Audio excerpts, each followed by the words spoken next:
Morning and welcome to Dover's third quarter 2025 earnings conference call.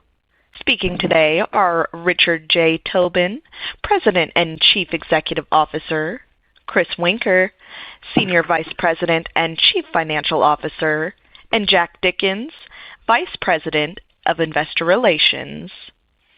After the speakers' remarks, there will be a question-and-answer session. If you would like to ask a question during this time, press star and then the number 1 on your telephone keypad. If you would like to withdraw your question, please press the pound key. As a reminder, ladies and gentlemen, this conference call is being recorded, and your participation implies consent to our recording of this call. If you do not agree with these terms, please disconnect at this time. Thank you. I would now like to turn the call over to Mr. Jack Dickens. Please go ahead, sir. Thank you, Chloe. Good morning, everyone, and thank you for joining our call. An audio version of this call will be available on our website through November 13th, and a replay link of the webcast will be archived for 90 days. Our comments today will include forward-looking statements based on current expectations. Actual results and events could differ from those statements due to a number of risks and uncertainties, which are discussed in our SEC filings. We assume no obligation to update our forward-looking statements. With that, I will turn the call over to Rich. Thanks, Jack. Good morning, everybody. Let's get started on slide 3. Overall, we are pleased with Dover's third quarter results. Revenue was up 5% in the quarter, driven by broad-based shipment growth in short-cycle components, continued strength across our secular growth end markets, and very encouraging results from recently closed acquisitions. Order trends continued to positive momentum in the quarter, up 8% all in year-over-year, or 4% organically, providing good visibility for the remainder of the year and into 2026. Margin performance in the quarter was excellent, with a record consolidated EBITDA margin of 26.1%, up 170 basis points over the comparable period as a result of positive mix impact from our growth platforms, solid execution, and our rigorous cost containment and productivity actions. All 5 segments posted margin improvements during the quarter. All in, adjusted EPS was up 15% in the quarter and is up 17% year-to-date. Capital deployment remains a key driver of our double-digit earnings growth. This year, we increased our investments in high ROI capital projects focused on productivity and capacity expansions, as well as targeted footprint optimization. Our balance sheet strength is an advantage that provides flexibility and attractive optionality as we pursue value-creating bolt-on acquisitions and opportunistic capital return strategies. We have a constructive outlook for the remainder of 2025 and into 2026. Despite some macroeconomic uncertainty, underlying end market demand is healthy across much of the portfolio and is supported by our sustained order growth. As a result, we are increasing our full-year adjusted EPS guidance from $9.35 to $9.55 to $9.50 to $9.60. Let's go to slide 5. Engineered Products revenue was down in the quarter on lower volumes in vehicle services, partially offset by solid performance in aerospace and defense components. Despite the organic volume decline, absolute segment profit improved in the quarter on well-executed structural cost management, product mix, and productivity initiatives. Clean Energy and Fueling was up 5% organically in the quarter, led by strong shipments in clean energy components, fluid transport, and North American retailing, fueling software and equipment. Our recent acquisition of SiteIQ, provider remote site monitoring of fueling sites, is off to a good start. Margin performance, as expected, was solid in the quarter, up 200 basis points on volume leverage and a higher mix of below-ground fueling equipment and restructuring benefit carry forward. Imaging and ID was up 3% organically in the quarter, and growth in our core marking and coding business and in serialization software. Margin performance remains very good in the segment at 29% adjusted EBITDA margin, as management actions on cost to serve and structural cost controls continue to drive incremental margins higher. Pumps and Process Solutions was up 6% organically, with growth in single-use biopharma components, thermal connectors for liquid cooling of data centers, and precision components and digital controls for natural gas and power generation infrastructure. Sikora, which we acquired at the end of the second quarter, is significantly outperforming our underwriting case. Segment revenue mix, volume leverage drove margin improvement on solid production performance and volume in secular growth exposed end markets. Revenue was down in the quarter in Climate Sustainability Technologies and comparative declines in food retail cases and engineering services, which were collectively down 30% year to date. Industry-wide shipments of door cases are at a 20-year low, in part because of tariff uncertainty has caused customers to delay maintenance and replacement upgrade spending. These projects cannot be delayed indefinitely, and encouragingly, we saw a material acceleration in booking rates in the quarter, which signals volume improvement moving forward. Meanwhile, the segment had record quarterly volumes in CO2 systems, as well as double-digit growth in heat exchangers and accelerating demand for liquid cooling of data centers and improving sentiment in European heat pumps. Despite the lower top line, the segment posted 120 points of margin improvement on productivity actions and a higher mix of U.S. CO2 systems and brazed plate heat exchangers. I'll pass it to Chris. Thanks, Rich. Good morning, everyone. Let's go to our cash flow statement on slide 6. Year-to-date free cash flow was $631 million, or 11% of revenue, up $96 million over the prior year, as increased year-over-year operating cash conversion more than offset an expected increase in capital spending. Free cash flow generation accelerated in the third quarter, in line with our expectations and with historical trends, and we expect a further step up in the fourth quarter, which is historically our highest cash-generating quarter. Our guidance for 2025 free cash flow remains on track at 14% to 16% on strong conversion of operating cash flow. With that, let me turn it back to Rich. Okay, I'm on slide 7. Let's provide a little more detail on the bookings in the third quarter. Q3 consolidated bookings were up 8% in total and 4% organically from the prior year. I call out the 25% bookings growth in Climate and Sustainability Technologies, a welcome sign as we expect the segment to return to growth in the fourth quarter on broad-based volume demand.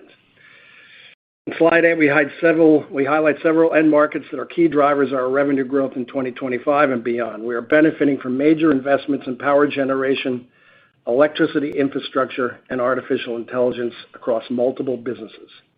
We are directly exposed to data center build-out by hyperscalers and the secular shift from air cooling to liquid cooling of new chip technologies. Between our thermal CPC connectors, which primarily connect to the back of the server rack manifolds and directly to the chip, as well as our large and XL heat exchangers from SWEP that are key components in cooling distribution units and chillers, we expect to generate over $100 million of revenue in this year alone. Our recently closed Sikora acquisition expands our exposure to electricity infrastructure through measurement and inspection control solutions for high-voltage polymer-coated wires and cables, a direct beneficiary of growing electrification trends and demand for customers for product quality assurance and improvement. All this electricity has to come from somewhere, and natural gas remains the most viable option for scalable, reliable energy for the foreseeable future. Our precision components and OPW clean energy businesses participate across several points of the natural gas infrastructure value chain, including gas and steam turbine components, midstream gas pipeline, engines and compressor infrastructure, and valves and vacuum-jacketed piping used in liquefaction and gasification of LNG. End market data and customer discussions indicate a very bright future for these businesses. Our single-use biopharma components platform has returned to its long-term double-digit growth trajectory on volume demand and new product launches. Continued advances in biological drugs and therapies, coupled with an industry shift towards single-use manufacturing processes, are fueling sustained high-quality growth for our products. In CO2 refrigeration, we maintain a clear market leadership position in the U.S., supported by a fully platformed product portfolio and a retrofitted plant in Conyers, Georgia, that provides strong competitive moats in product performance, lead times, and scalability. Economic and regulatory tailwinds are driving the transition to CO2 systems as large national retail chains accelerate their adoption with a line of sight of continued double-digit growth into 2026. A significant majority of the acquisition capital deployed in the past 5 years has been directed towards these high-end growth markets, which remain top priorities for continued investment. Collectively, these markets now represent roughly 20% of our portfolio and are contributing meaningfully to our margin expansion. Moving to slide 9. Our investments in center-led functions and ongoing focus on productivity improvement are key drivers of our margin expansion. We have made significant progress building out our shared back-office services, digital capabilities, and internal engineering services through the India Innovation Center.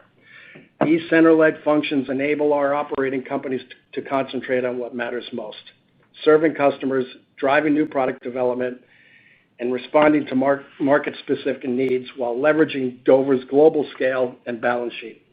This structure remains a core competitive differentiator of our operating companies, and we extract cost synergies from our existing and acquired portfolio companies. Our Dover Business Services, Dover Digital, and Innovation Center are now fully developed and integrated across the organization. With these operations fully built out, we expect meaningful scale and scope benefits as we continue to grow organically and through acquisitions, further reducing average transaction costs and driving attractive margin accretion. We believe that our shared back-office services will be the largest non-product beneficiary of artificial intelligence implementation. An important part of our business model is to drive productivity through targeted efficiency and fixed cost reduction programs. On the right are some of the key ongoing projects that we had highlighted in previous quarters, including our recently announced transition of the Anthony Glass door manufacturing from Sylmar, California, into our existing Hill Phoenix refrigerated case facility in Richard, Virginia, a move expected to deliver significant.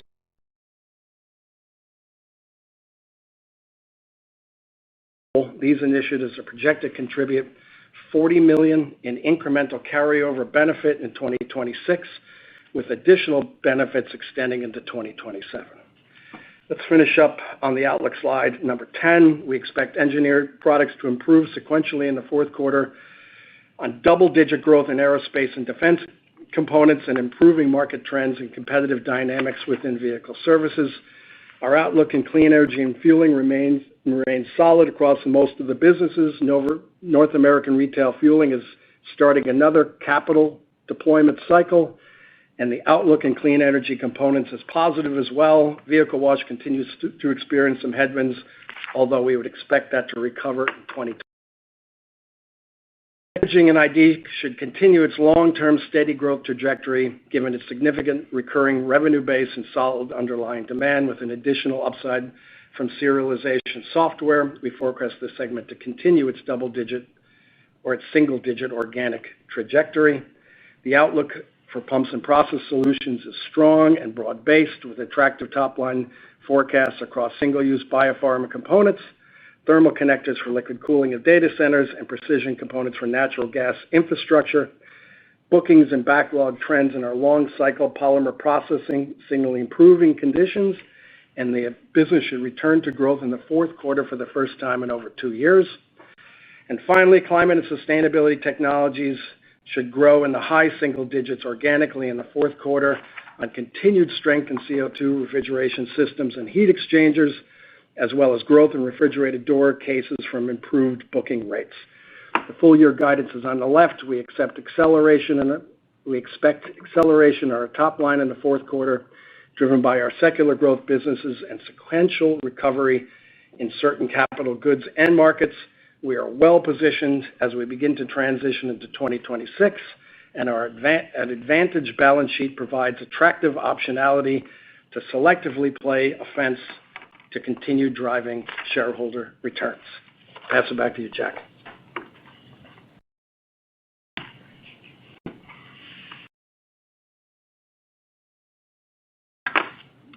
Okay, I guess, Chloe, before you get to the script on questions, if I could just interject quickly. We've had a lot of pickup in our analyst coverage over the last 12 months, so if we could please limit the Q&A to just one question, we would greatly appreciate that. I'll turn it over to you, Chloe. Thank you. If you would like to ask a question, simply press star, then the number 1 on your telephone keypad. If you would like to withdraw your question, please press star 2. Again, we ask that participants limit themselves to one question. We'll take our first question from Andy Kaplowitz with Citigroup. Your line is open. Hey, good morning, everyone. Hi, Andy. Rich, you mentioned an improving sequential outlook in vehicle services, improved booking rates in refrigerated door cases. But did you see improving bookings cadence across Q3 for the company? And would you expect book-to-bill over 1 times in Q4? And then did these improvements and relatively easy comps set you up for a better organic growth year in 26, at least closer to that algorithm that you've given out of 4 to 6% over time? That's about 5 questions, Andy, but I know where you're headed. Look, the year-over-year reduction in refrigeration on the basic retail refrigeration equipment is cost us about 1.5 to 2% of organic growth on a full-year basis. So the good news is that we've been able to cover that largely because of our growth platforms and the margin improvement over year. And the good news also is, which I called out in the press release, is that because booking rates have accelerated, particularly in there, and we will do quite well on the comparative top line in that business, that we're looking at close to $150 million revenue headwind that we absorbed this year. So do we get it all back next year? We'll see, but I think we're going to get a significant portion of it back if the Q4 trajectory holds as we go through the end of the year.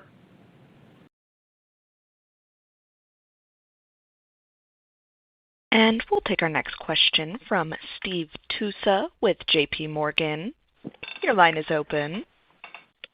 Sounded like Andy was mowing the lawn there or something. I have surmised to get back to school. One question in 32 parts, but just the implied organic in the fourth quarter. I mean, you have a pretty wide range there, but the low end of that range seems to be in and around the mid-single digits for the fourth quarter. And then totally unrelated follow up to that. Are you guys thinking about buying back stock? I mean, you guys have a ton of cash, and you sold, probably a subpar asset for a multiple that's now above where your stock is trading. So any thoughts around a potential buyback as well? Yeah, I think if you go back and look in the transcript, you'll see the corporate speak for, we think our shares are cheap and we're likely to intervene. Number one. And number two, yeah, I think that on an organic basis, Q4 should be our highest quarter in the year.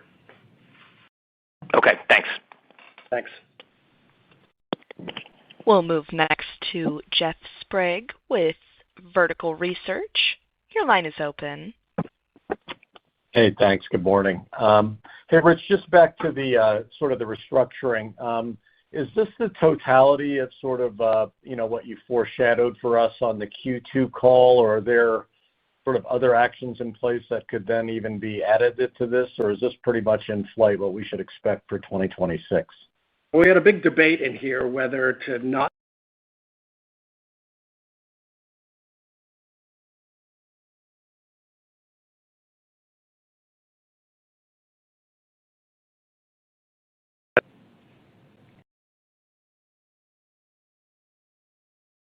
Hello? Hello? Still here. Hey. Yeah, I'm sorry. I didn't hear you. I don't know if that was my fault. Oh, all right. I'll answer it again. That is, look, we had signaled that we were going to give an update in Q3. So that's where we are in Q3 right now. I expect that number to increase as we close the year. It's just going to be a question of the timing, whether it's 26 or 27. But that number should go up. Great. Thank you, Rich. Thanks. And we'll take our next question from Nigel Coe with Wolfe Research. Your line is open. Thanks. I promise I'll keep this just to one question. So I promise I'll try. Nigel, we get complaints for cutting people off, despite the fact we have the longest conference call. But anyway, go ahead. No, I know. You got a lot of, you're a popular company. Any initial thoughts on 26? And I'm not asking for a range here, but it just seems that a lot of the businesses that are dragging today could well be, meaningful tailwinds in 26. And, if these secular growth businesses, continue, then, 26 organic could be quite acceleration. So just any thoughts as you see things right now for 26? Yeah, I mean, we like the setup. In a strange way, we took the headwinds that we had not forecasted in refrigeration based on our discussions with customers. But because of rollover restructuring and a lot of productivity and some really healthy mix, we've been able to absorb it this year. So the good news is that the setup comparatively looks good there. I'm not aware of any business within the portfolio that's forecasting down revenue for next year. Now, clearly, somebody will get it right and somebody will get it wrong, but it's not like the situation that we had with MAAG in the past where it was cyclical and we knew it was going to come down. The rest of it, I think that we can look at the trajectory in Q4. If you put on just regular seasonality next year, I think the setup looks really good. Okay, thanks, Rich. Thanks. And we will move next to Amit Mehrotra. Your line is open. Congrats, operator. That's a pretty good attempt on my last name. Appreciate it. Rich, if we go back 6 months, feels like kind of a millennia ago, but you were kind of prescient by lopping $100 million in the back half, kind of right off the top, and it looks like that's kind of been absorbed. As you think about rolling up the plan for 26, I mean, do you see the same? I guess the macro backdrop's gotten better, but do you still kind of feel like that kind of conservatism is appropriate as you think about 26? And then just related to that, the margins have been incredible this year. I think all-time record in the third quarter. It feels like margins can move up again in 26, just given all the restructuring you did. But I just want to understand kind of you're starting off of a very high base and would love to get your thoughts on margin progression into 26. Sure. I'll deal with the margin one first. You do have an amount of mix effect within the segments. So I think we'd have to consider that to a certain extent, but absolute profit will be fine. I don't think that we're over-earning from a margin point of view right now. If I look at each individual product line, there's nothing esoteric in there that said, yeah, well, we really killed it here.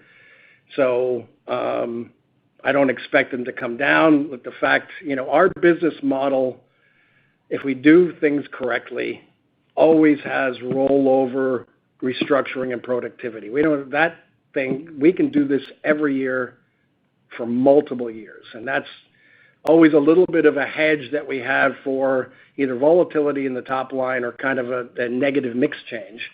So that's positive. So to the extent that we get the product mix that we like and we're rolling forward another $40 million, that's positive to margins overall. So I think that we're good there. In terms of the setup, I think I answered it before. We took a pretty big headwind in refrigeration here. It's almost 2 full percent points of growth, of organic growth. We're at a 20-year low in terms of unit volume into that space this year. I mean, do we come all the way back? But again, I think that we've got a pretty heady number in terms of organic growth for Q4. Let's get that under our belt, and let's see where bookings are and everything else. But I'd like the setup, as I said before, we like. Okay, very good. Thank you.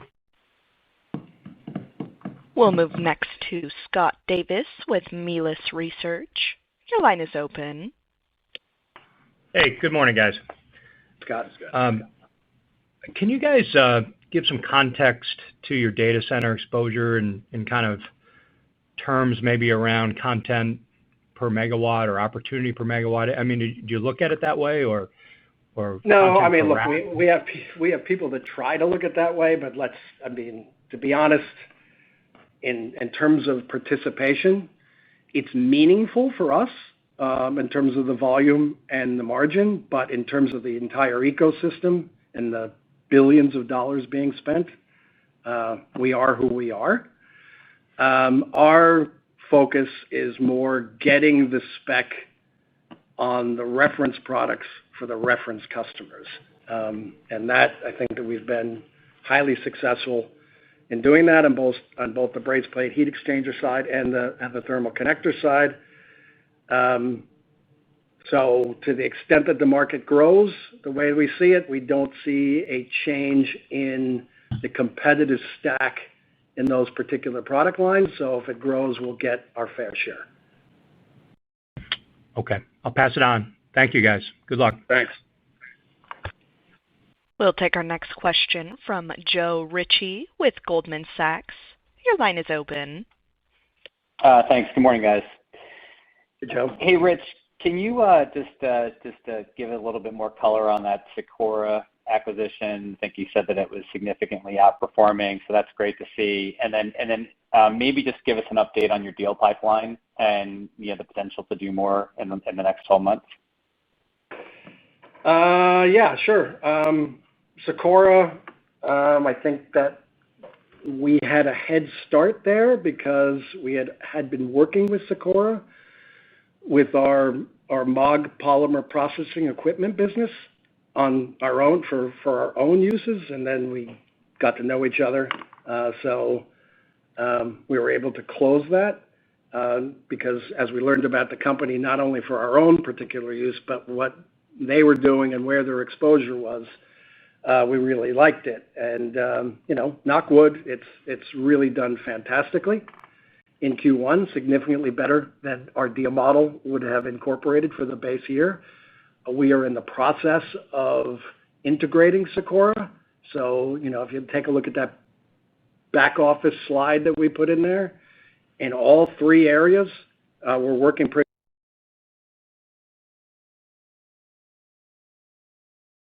of assembly operations pretty much done. So we're going to take what was a single site, manufacturing site, and probably expand it at least in 2 other different geographies over the next 24 months. So that's great. In terms of the deal pipeline, if you look at the overall stats on M&A, it looks like M&A is up significantly, and it is, but it's really very large deals and corporate breakups and a variety of things. The mid-market, where we kind of play, has been slow. In terms of pipeline, we got an interesting pipeline there. In terms of valuations, I think they're trying to find its footing, and that's the reason.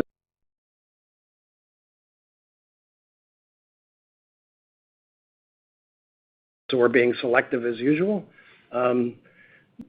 But, we've got enough in the pipeline that I would expect that, we'd close on a couple things over the next 12 months. Helpful. Thank you.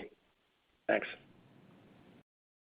We'll move next to Chris Snyder with Morgan Stanley. Your line is open. Thank you. I wanted to ask on orders. So positive update here in Q3, up 8% or 4% organic. But could you provide some color or thoughts on the order to revenue, conversion for the company? Because you've had pretty good orders for a while now, and it hasn't really converted to the top line to the same degree that we've seen in orders.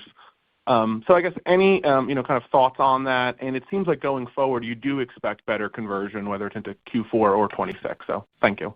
Yeah, the amount of attention that orders get and organic orders and extrapolate that into revenue is one of the great mysteries in life. But we continue to give the data.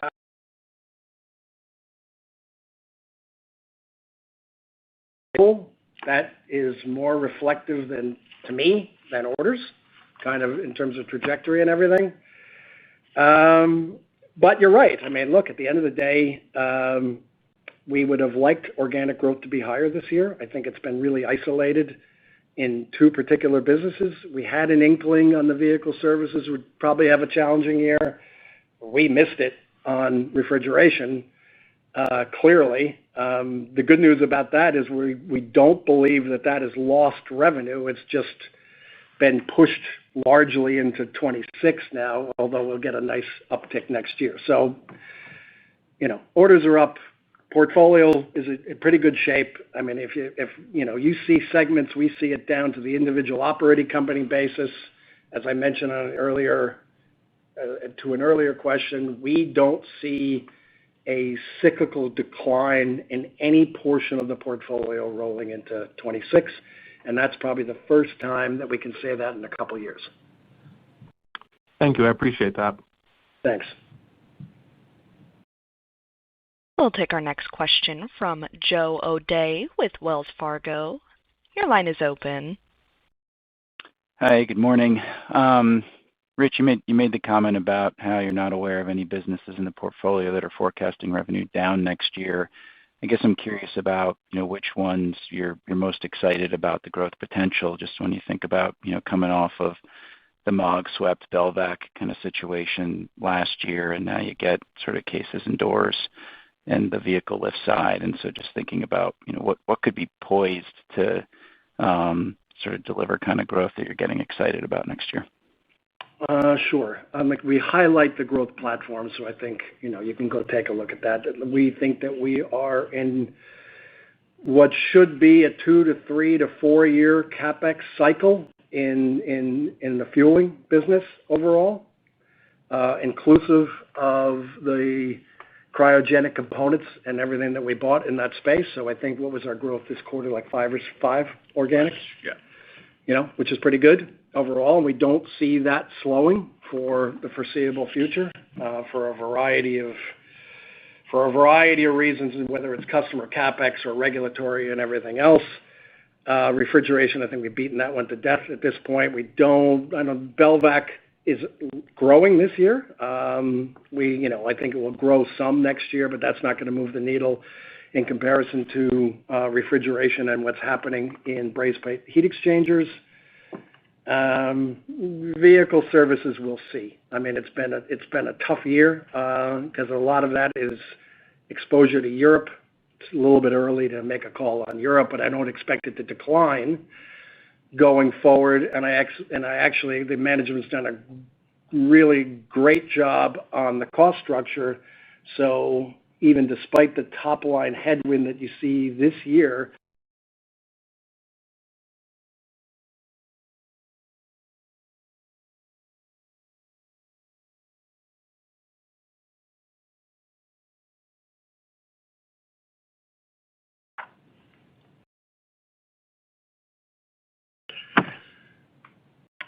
okay. Thank you. Cut out at the end on me, but I heard through management doing a great job on cost structure and vehicle lift. Yeah. So what I'm saying is if it grows a little bit next year, the incremental margin should be positive. Got it. Thank you. You're welcome. We'll take our next question from Deane Dray with RBC Capital Markets. Your line is open. Thank you. Good morning, everyone. Hi, Deane. Hey, on imaging, can you expand on the point about serialization software, kind of size, what the opportunity is, and some context, please? Sure. It's 16%, I guess, of the total revenue of the space. Is that right? Yeah, it's about $60-70 million. Okay. Yeah. Anyway, it's levered almost exclusively to pharma. So as pharma builds out production lines, that's when we sell the software and the recurring revenue associated with it. I think that everybody's pretty well aware of what's going on in kind of incentivized reshoring of pharma. And I think that we'll get our fair share of that. Thank you. You're welcome. We'll take our next question from Julian Mitchell with Barclays. Hi, good morning. Hello, Julian. Hey. I just wanted to understand, Rich, a little bit better sort of how you've seeing the demand environment play out? Because your tone is quite upbeat on the top line, but the revenue guide is reiterated. I guess to put a finer point on it, I wondered if any of the segment revenue assumptions for this year have changed since the figures you guided for it in July, and whether there had been anything in the bookings that had surprised you positively, the last few months or so. Sure. Clearly, we missed on retail refrigeration by a significant amount. All the customer information that we were getting, it was on the come. I think if some of the commentary that we gave intra-quarter, when we can see that it wasn't coming, we were like, okay, now it's not coming, but we're chasing our tail a little bit. So the quantum of that loss on a full year basis is 1 or 2% of organic revenue growth that we had. Now it's going to flex now because the orders popped. So at least optically, we'll have a good look in Q4. For $130, $140 million of revenue that we've got to make up year over year. We'll take half of that growth for next year, Julian, at the end of the day. The balance of the businesses, the trajectory is fine in terms of orders. We always have to be a little bit careful in Q4 because, we're guessing about our customers' behavior on their own inventory at the end of the day. But I think that someone asked earlier about someone did the math on the squeeze for revenue growth in Q4, and that's fair. So it stays within our window. It gives us a little bit of cushion just in case December's light in terms of shipments. But overall, there's really the only significant change is that biopharma hung in there because there was some thought about, was this restocking? And clearly it's not. We've run the numbers on that. So it's been pretty consistent in terms of demand and should be consistent in Q4. Same thing with thermal connectors. So overall, there's a little bit of cushion on the revenue side in Q4, but the trajectory and the only thing that's changed is we lost basically a quarter of retail refrigeration.